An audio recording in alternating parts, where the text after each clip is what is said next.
Hello, everyone. Welcome back to Bible Origins. This is going to be our final week of the Pentateuch.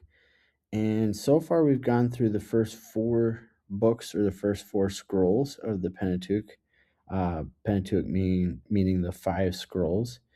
And so today, we're going to jump into Deuteronomy. So far up to this point, we've seen Genesis, creation narrative. We've been introduced to kind of the main characters of the Torah, which is Abraham and his descendants. So Abraham, Isaac, and Jacob. Jacob being Israel and his 12 sons that become the 12 tribes of Israel. And then we see at the end of Genesis, Joseph goes to Egypt and actually, through a series of a bunch of events, um, ends up saving his family by providing for them in Egypt. They settle in the land of Goshen, where basically, their descendants will spend the next 400 years. But as that happens, Pharaoh comes along that doesn't know Joseph and doesn't remember what Joseph did for the people of Egypt, and actually starts to oppress the Hebrews. And from there, we get the Exodus narrative where they're led out by Moses, who's kind of the other key figure of the Pentateuch, and they move on out. Leviticus is kind of the central book. We talked about how there's a mirrored structure within the book of Leviticus. That kind of same structure actually has um, a structure throughout the entire Pentateuch, so it's kind of a mirrored structure there too. But Leviticus is the law, and again, Moses ends Exodus not being able to enter the tabernacle, but after Leviticus, God speaks to him inside the tabernacle, and he's able to go inside. And Leviticus is the first giving of the law, and really paints a picture of how an unholy people can draw near to the presence of God, and really how God's holy presence wants to draw near to us as unholy people. So, uh, the last couple sessions, we went through Leviticus and then Numbers. Numbers gets its name from the censuses that are taken, and we see them traveling through the wilderness, and they have moved from Mount Sinai, where they spent about a year, all the way to kind of down and then back up toward the plains of Moab, is where they end up settling. They spend about 38 years of their 40 years wandering the wilderness of Paran. But then where we pick up Deuteronomy, they're in the plains of Moab after the whole Balaam incident. So that's kind of where we find ourselves today, just trying to recap a little bit and set the scene. But Deuteronomy is very much a second, it gets its name, it's called the second law, and it's very much written or spoken to this generation that comes up after the Exodus generation. So again, in Numbers, as they're traveling through the wilderness, they send in the 12 spies, and 10 of them say, land's great, but we're terrified of the giants that are there, and they're nervous about God coming through. And so they, through that whole process, talk an entire generation out of going into the promised land that God had already promised to give them and their descendants. And so because of that, they wander for 40 years.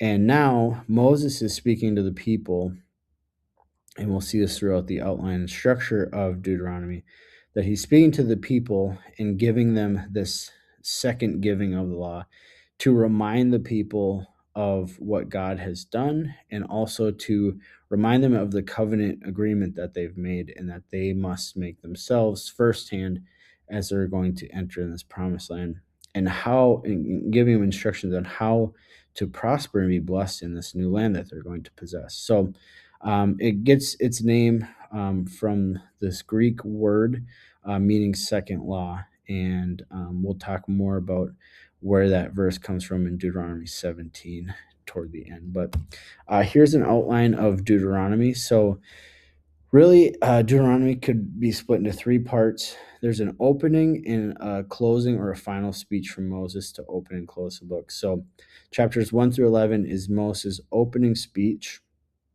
and he tells a lot of of history, and again, refreshing this new generation on where they have been. Many of these people of this generation were maybe, little children, or maybe have just been born during these 40 years, so they don't firsthand have the knowledge of what God did when they crossed the Red Sea, and they weren't there to witness the 10 plagues, and they weren't there at Mount Sinai or whatever. So Moses is going to retell this history to this new generation, and then in chapters 12 through 26, he's going to give the collection of the law again. There's some additions to that, but he's going to remind them of the covenant and the laws that they're to obey. And then he's going to close it out by giving them some warnings and some things, some instructions, how to be prosperous in the land. And ultimately, at the end of the book, he's going to see the promised land, but not enter it. And then he's going to die. So that is kind of the outline of Deuteronomy. Again, it starts with Moses. The first 3 chapters, he really, from his perspective, tells the history of Israel up to that point. So he's telling them where they've been, where they're going, and in many ways, is a commentary of the stories we've already gotten from Moses' point of view, which is kind of fun to read. Chapters 4 through 11, he's going to call them back to this covenant faithfulness. And we're going to be introduced to one of the most famous prayers in Hebrew literature, the Shema. And the Shema is, "Hear, O Israel, the Lord our God, the Lord is one. Love the Lord your God with all your heart, with all your soul, and with all your strength."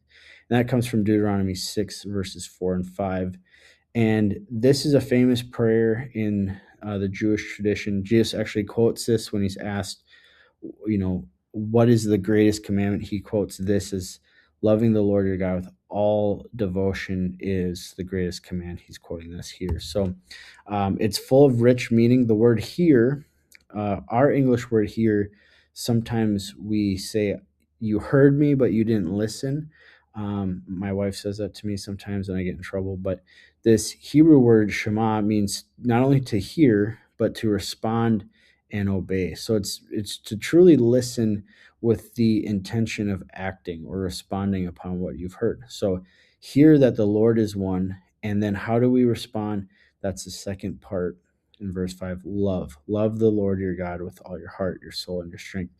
And it's not just an emotion, it's not just an affection or a feeling, but it's a decision. And really, I think a good word in the English to describe this type of love is devotion. Wholehearted, complete devotion. Just like we see Caleb being one of the 2 spies, Joshua and Caleb, who said, "Let's go take the land." The reason God kept Caleb alive all those years in the wilderness was because of his wholehearted devotion. And so he not only heard the promises of God, not only understood God was a powerful being and was moving in their midst, but he was fully, wholeheartedly devoted to God and loved his God with his heart and his soul and his strength. So God preserves his life. So that, I think, is a cool picture of the Shema, what it represents. So it's got a rich meaning. Sometimes in English, we don't have words that fully encapsulate what these Hebrew words mean, so we have to kind of combine. So Shema, hear and obey. Ahav, meaning love, the emotion or affection, plus the decision or the devotion. So then we move into the second section of the book, which is the second giving of the law, chapters 12 through 18. Moses is going to give some instructions for worship, and then also break down who is going to speak to them in the future generations. So the law, the prophets, the judges, and eventually he's going to actually talk about not only the priesthood, but the kingdom, that there's going to be a king or kings that come. And there's a little prophetic nuance in there in chapter 17 when it talks about the king, which I think is kind of interesting. So we'll talk about that at the end. But chapters 19 through 26 really break down the minutia of the civil laws and social justice. And what's important to note is sometimes as a modern reader, we look at these laws and we're like maybe confused, or like, that's strange, or that's kind of brutal, or whatever. we have different opinions on these laws, but it's important to not compare and contrast those ancient laws with our modern laws without an understanding of other ancient civilizations and other cultures around Israel and what their laws were like. In many ways, the laws that God gave to the Israelites raised the standard and were, in many ways, more gracious than the nations around them. So sometimes we look at these things and we're confused, but there's reasons and other cultural practices that God was trying to keep the Israelites from engaging in, such as idolatry and this pagan worship and certain cultural things that they were asked to do in these laws that don't necessarily um, equivalent to modern society. So just a note on that. And then lastly, we see Moses' closing speech. He's going to give them in chapters 27 through 30 kind of some warning, an ultimatum. You need to serve God. And if you want to go well for you, you need to do this. And then Moses' last words, he's got a couple poems in chapters 32 and 33. And then we get kind of the story of his death and the commissioning of the next leader of Israel, who we'll see later in the Old Testament in the book of Joshua. So that's kind of the outline of Deuteronomy. The main takeaway that I pull from the book is that blessing comes through obedience. If you want to experience God's blessing, you have to live according to God's word and according to his ways. And I think we see a good summarization of this in Deuteronomy 30, 15 through 16. It says, "See, I have set before you today life and prosperity, death and adversity. In that I command you today to love the Lord your God, to walk in his ways and keep his commandments and his statutes and his judgments, that you may live and multiply, and that the Lord your God may bless you in the land where you are entering to possess it." So if the Israelites want to walk into blessing and prosperity and ultimately into life to the full, they need to do it God's way. And this is where, again, as we explore in a later series through the Old Testament, we're going to see that tension. And again, some of the same patterns where Israel just doesn't want to figure this out and they want to do it their way. But I think this brings up a very good point for us in our time, in our day. I really believe God's way is the best way. When we do things God's way, we get to experience God's blessing. And more than just a physical prosperity, more than just being blessed on earth, just having the peace of doing things God's way, having a soul that is pure, and having a life that God can really use and be purposed for God's kingdom is a blessing. And so to do things God's way, I truly believe is the best way. It's not always the easy way, and sometimes it's counterintuitive to what we want to do in the flesh, but God's way is the best way. And I think Deuteronomy is a perfect picture of that. Some questions that frequently get asked, some questions I kind of had as I was studying. Who really instigated the whole situation with the 12 spies?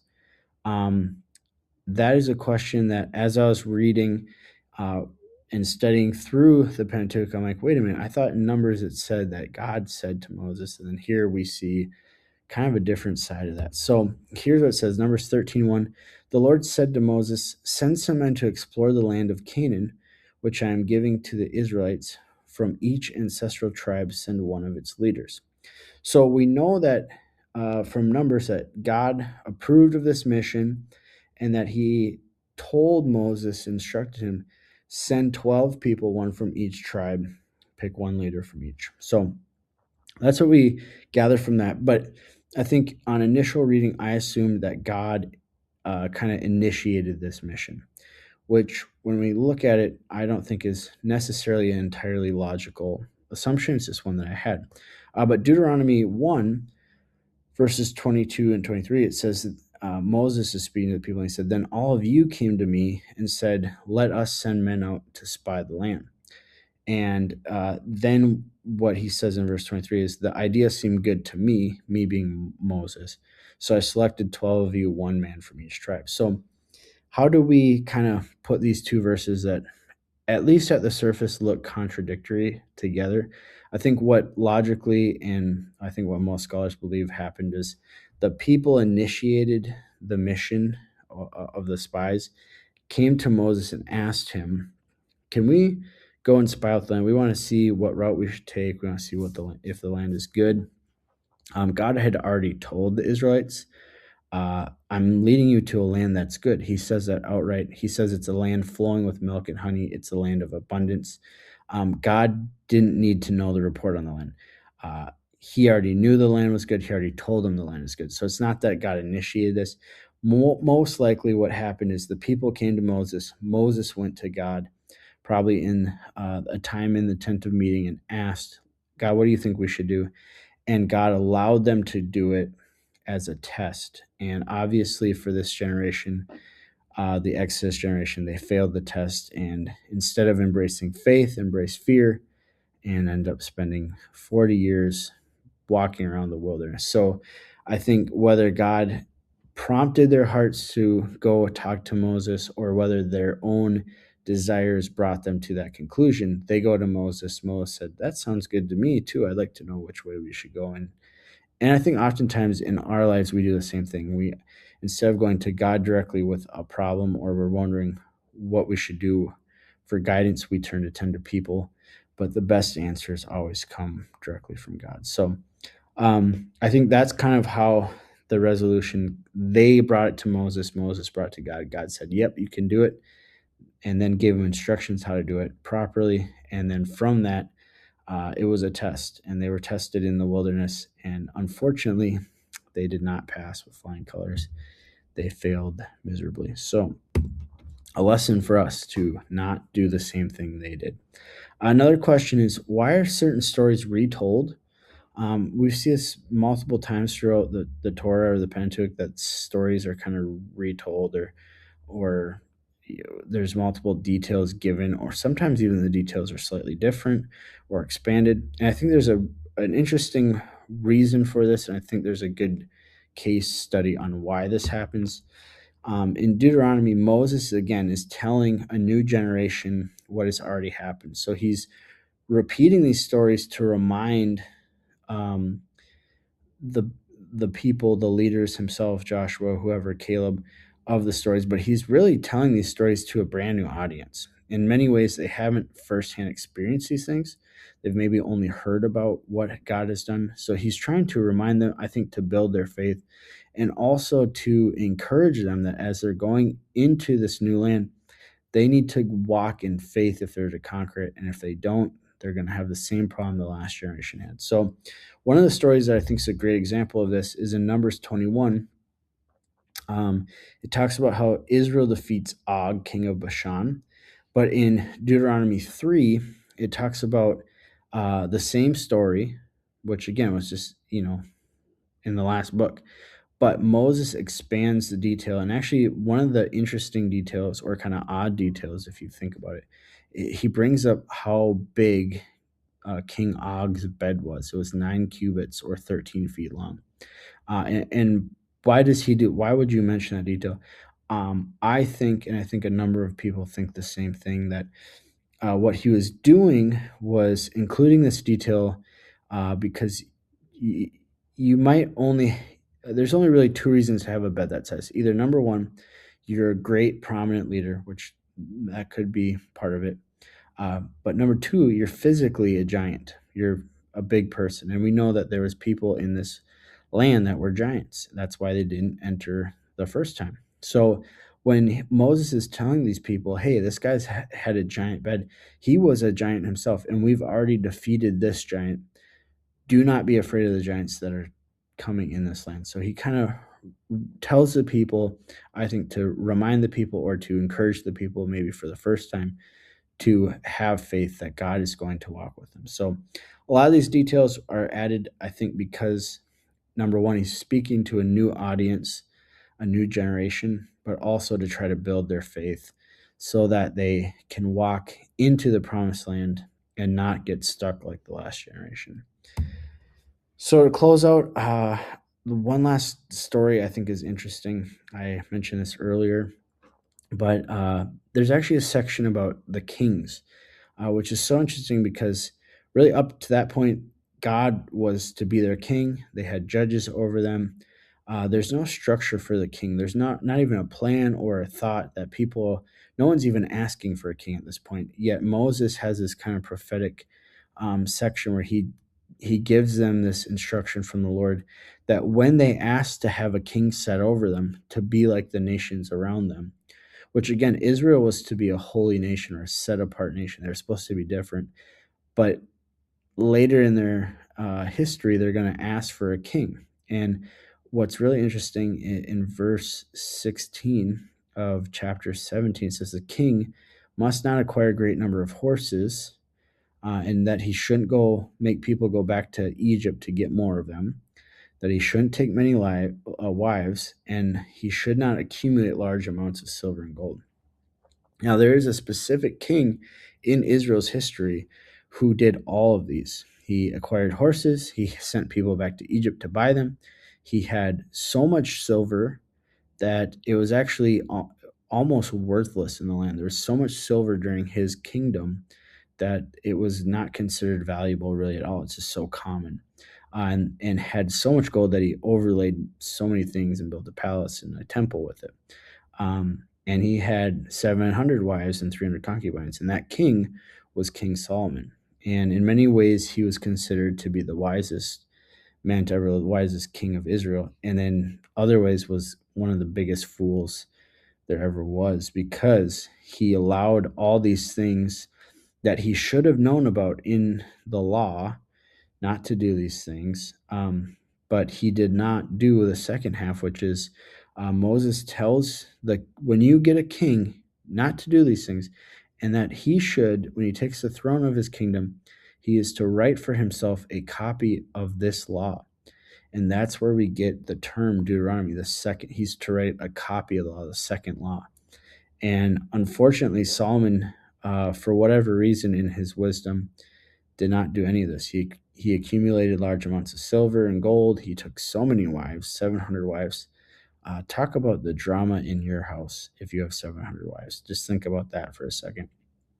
And then he actually got horses and chariots and made alliances with Egypt. He did everything he wasn't supposed to do, and it ended up leading him astray from his God. And so, just interesting that Moses, again, no one's prompting him. This had to be from the Lord.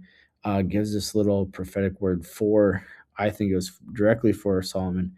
And if he would have done the second thing, and would have paid attention and not just read or wrote down the law, but if he would have applied it to his heart, who knows how his life, the end of his life, would have been different. So, just kind of an interesting story. I think as you study through the Bible, you'll see this later. It's like, oh, connecting dots. So, Deuteronomy ends with Moses goes up on Mount Nebo. He is able to see the promised land, and God at least shows him the promised land. But then 4 verses later, it says that Moses, the servant of the Lord, died there in Moab, just as the Lord had said. So, again, that was a judgment of God against Moses for taking matters into his own hands when he struck the rock instead of speaking to it, and in pride and arrogance inflated himself to really a position equal to God. And he made the people dependent on him instead of dependent on God, and disrespected God in front of dishonored God in front of the assembly. So God passes that judgment. And ultimately, that's where the kind of the story ends. Joshua gets kind of the reins, but we're not going to see the Israelites fully enter the promised land until Joshua takes them in the next book. So that's really where the Pentateuch ends. And I think the Pentateuch has been full of lessons on how do we walk in a broken world, do it God's way. And instead of walking in a curse of sin, we can walk in the blessing of God's life. And really, ultimately, it comes down to having faith. If the Israelites would have had faith like Abraham did, they could have walked in God's blessing and could have had God's favor. But instead, they decided to walk in fear, to turn their backs on God, to worship other idols, to be led astray in many ways. And we're going to see that continually throughout the Old Testament as we eventually in the future move into the next section of the Bible. So thanks so much for being a part of this, watching these videos. Stay tuned because we'll be venturing through the Bible in 8 different segments. This was Bible Origins, going through the Pentateuch. The next section I believe we're going to go through will be the historical narratives of the Old Testament. So stay tuned for that in the future. Here's a couple discussion questions you can look at and talk about if you're watching this either by yourself or with a group. You can journal this or discuss it. But just some things for you to do. Also, some formation practice, memorizing the Shema, a nice prayer, just to have a moment to rededicate your heart and your devotion to God. Again, if the Israelites would have just done that, who knows how much smoother their journey could have been. Maybe the Torah is 3 books instead of 5 without all their crazy shenanigans and rebellions. So again, thanks for watching Bible Origins. We'll see you in the next series. Hopefully, we'll see you soon. So God bless you all.